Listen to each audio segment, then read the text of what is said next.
Nigel, I also really wanted to ask you about these pictures of the French police, right? Apparently foiling a migrant crossing by puncturing the tyres and destroying the engine. It took place between Calais and Dunkirk on Saturday evening. Lots of people, Nigel, saying this is a setup. This is essentially a photo opportunity by the French to make it look as if they're getting tough on migrants. But I know you've got your ear to the ground. What's your take on this one?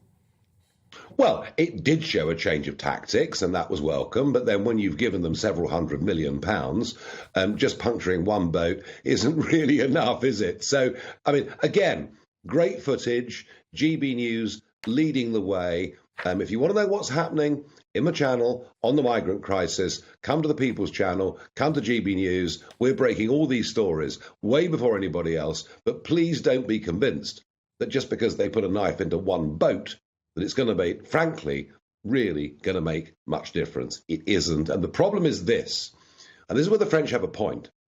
Those boats are already launching from a 40-mile stretch of French coast. Behind that coast are literally, I mean, lucky them, hundreds of square miles of lovely sand dunes. I mean, that French coast is wonderful. We've got all the shingle, they've got all the sand, and it goes on forever and ever and ever.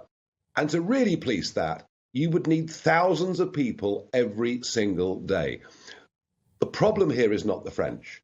The problem here lies fairly and squarely with the British government. Let's stop passing the blame. Let's stop deluding ourselves. Let's stop saying it's not our fault, Gov. It's all our fault. We are allowing lots and lots and lots of fit young men from Albania and elsewhere into our country, many of whom now abscond from the four-star hotels that we're putting them into, and it doesn't take much of a brain to work out that a huge majority are joining criminality in this country, making the streets less safe for British people. This is an absolute failure of British government. And as I say, even though Labour have no solutions, there'll be millions who will not vote Conservative unless someone sorts this out.